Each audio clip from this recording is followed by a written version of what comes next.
Hola, es un placer saludarles y un honor pertenecer a este encuentro de saberes que hoy compartimos. Soy Noli Guzmán y les hablaré sobre el libro El mundo de Sofía.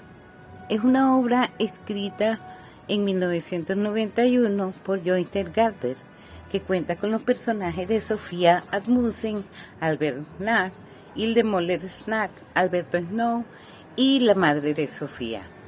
En esta peculiar travesía, la joven conocerá a los pensadores más grandes y famosos de cada época, embarcándose así en una gran aventura épica. El autor explica en la obra la historia de una jovencita próxima a cumplir 15 años, llamada Sofía Asmussen, cuya historia se asemeja a la vida de Hilde Moller-Snow, a quien su padre trata de adentrar en el mundo de la filosofía a través de las cartas secretas que le envía, que se las entrega a un amigo, quien las deposita a diario en el buzón u otros medios para que la jovencita las encuentre, estimulando así su curiosidad. Es un libro escrito de forma didáctica para la comprensión de la filosofía, dirigido a todos los públicos. La historia inicia describiendo un día. Después de caminar a su casa desde la escuela, Sofía Asmussen se encuentra una carta en su buzón de correo, la cual está dirigida a ella, pero sin sello, y solo contiene una pregunta que dice: ¿quién eres? Sofía se pregunta si su nombre importa mucho, si su apariencia física la hace quien es. Entonces Sofía piensa en el hecho de que contemplar la vida la lleva forzosamente a pensar en la muerte y viceversa. Otro día regresa al buzón y se encuentra con otra carta con la pregunta: ¿de dónde viene el mundo? Sofía se da cuenta de que es una pregunta legítima. Piensa en el hecho de que el mundo es parte del universo y que debe haber venido de alguna parte. Pero eso significa que algo debe haber surgido de la nada, porque poca es la posibilidad de que el universo siempre haya existido. Incluso si Dios creó el universo, él mismo debe haber venido de alguna parte. Preguntas y enigmas que cambiarán la vida de Sofía. Luego el autor hace una metáfora con el sombrero de copa, donde explica que la vida es como un truco de magia y los filósofos siempre deben observar con asombro. El curso de filosofía ha comenzado a cambiar el destino de Sofía. Alberto Knox le habla a Sofía de la filosofía griega, donde la gente explicaba la vida a través de mitos, historias sobre los dioses. Pero los primeros filósofos griegos cuestionaron los mitos y comenzaron a buscar otras explicaciones del por qué el mundo es como es. En las cartas a Sofía le explican desde la antigua Grecia hasta el momento presente. Sofía descubre que los antiguos griegos creían que el mundo era eterno. Los filósofos naturales creían que había una sustancia de la que estaban hechas las cosas. Algunos pensaron que era de agua, otros de aire. Sofía piensa en todo esto y concluye que no se puede aprender filosofía, solo se puede aprender a pensar como filósofo. Demócrito, filósofo griego, creía que todo estaba formado por partículas diminutas invisibles y eternas, llamadas átomos. Ella aprende que los físicos de hoy en día creen que existe una partícula todavía más pequeña en el mundo físico. Durante el escepticismo, la creencia de que no podemos tener un conocimiento verdadero sobre el mundo es real. Sócrates, que pasaba su tiempo conversando con gente de toda la ciudad, de acuerdo a los escritos de su alumno Platón, donde Sócrates hacía preguntas intentando que la gente llegara por sí mismo a conclusiones filosóficas adecuadas. Práctica esta llamada la mayéutica. Sócrates sabía que no sabía mucho y esto lo hacía mucho más inteligente que otras personas. Platón pensó que cada cosa que vemos es una aproximación de alguna idea perfecta que existe en algún otro lugar. Aristóteles, por su parte, discípulo de Platón, creía en el uso de los sentidos. Según Aristóteles, sentimos que tenemos razón, que la razón es innata, pero no las ideas innatas. Las cosas tienen una sustancia y una forma. Sofía aprende que el helenismo fue un periodo de cientos de años. La cultura griega se extendió por muchas áreas, las creencias religiosas se mezclaron, la filosofía se preocupaba por la forma en que las personas pueden vivir una buena vida y se entrelazó con la religión. Plotinio, por su parte, creía que en el mundo se caracteriza por polos opuestos. Un polo es la luz llamado uno o Dios. El otro polo es la oscuridad o la ausencia de luz. Parte de la luz está dentro del alma humana, por lo que todos somos partes de uno. Sofía conoce sobre Jesucristo. El hecho que durante casi 1000 años antes de su nacimiento los judíos de Israel profetizaron un Mesías. Jesús viene como el Mesías, no solo para el pueblo de Israel, sino para toda la humanidad, quien mostró que uno no puede ganar la salvación, pero que Dios es misericordioso y perdonará a todos los que piden perdón. La Edad Media, 10 siglos de la Edad Media, donde las universidades y escuelas se establecieron. Además, se establecieron en los estados-nación con sus principales ciudades, cuando se estableció el feudalismo. El trueque se convirtió en forma de pago, el Papa se estableció como cabeza de la Iglesia y los reyes comenzaron a hacerse muy poderosos. Sofía conoce también sobre San Agustín, quien fue un platónico cristiano que introdujo la filosofía de Platón en el cristianismo.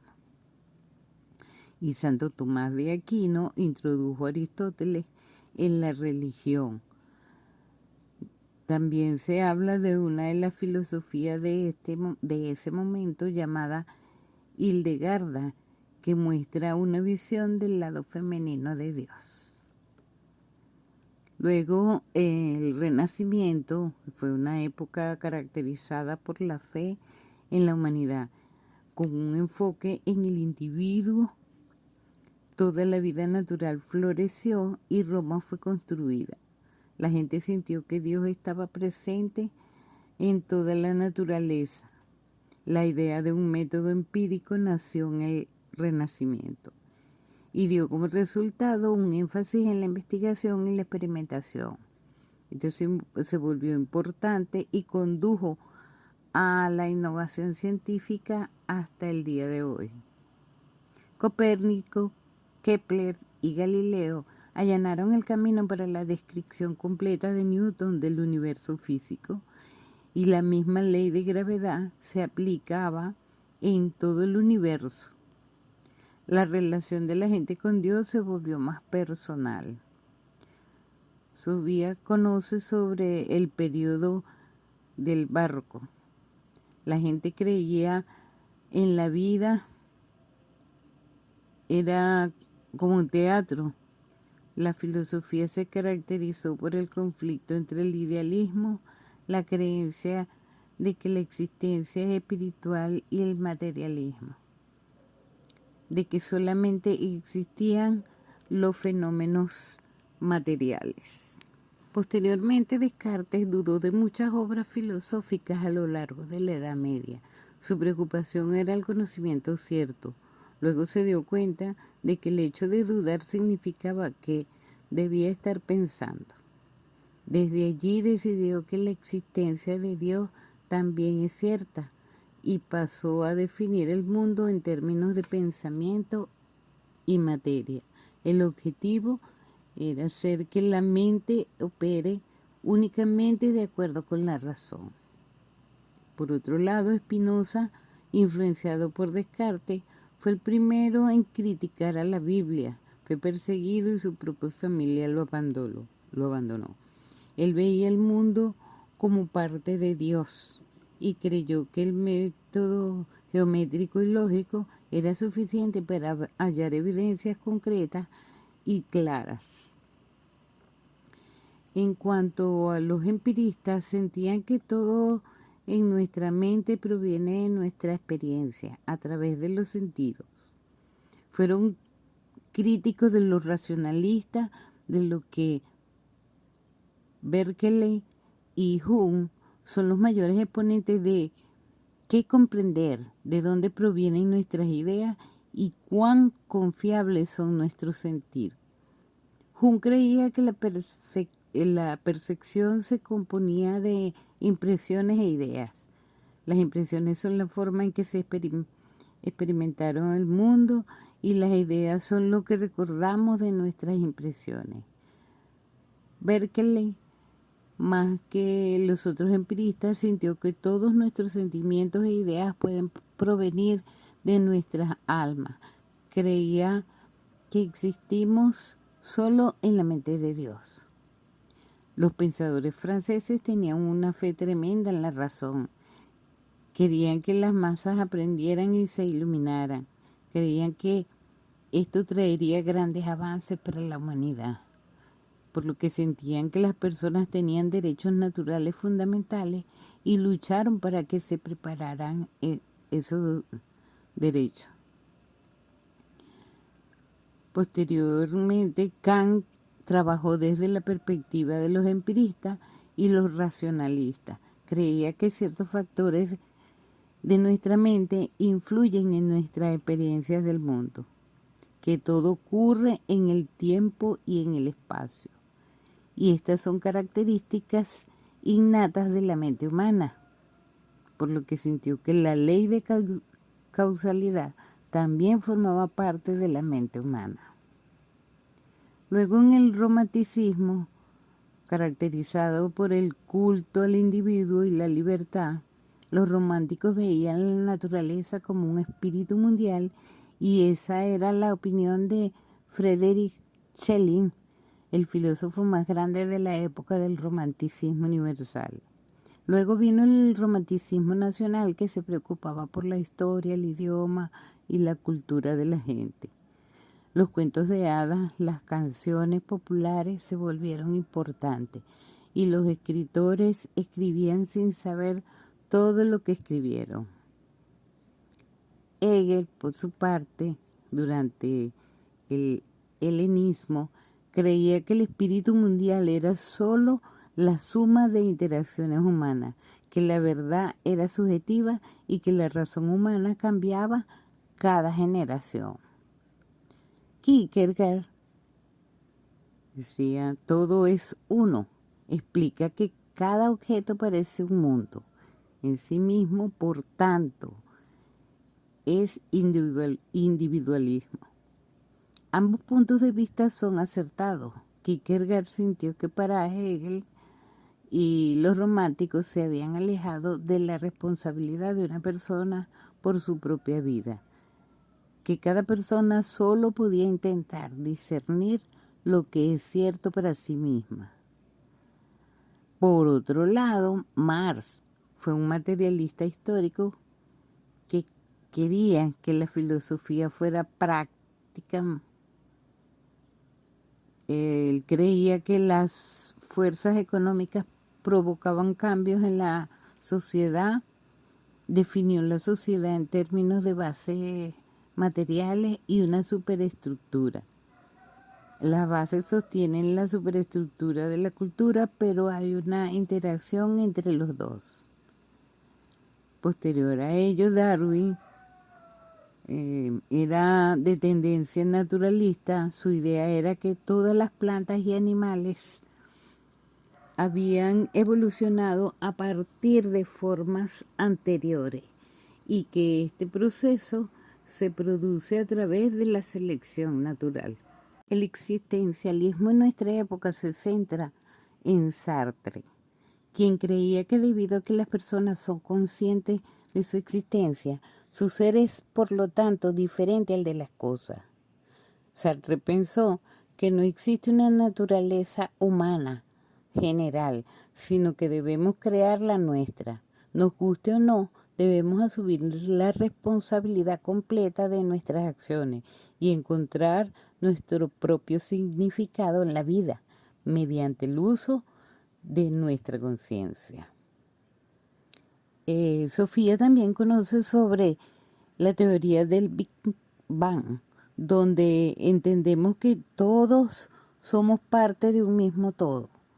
Ya que se comenzó con el Big Bang, entonces un intento de comprender el universo es un intento de comprendernos a nosotros mismos.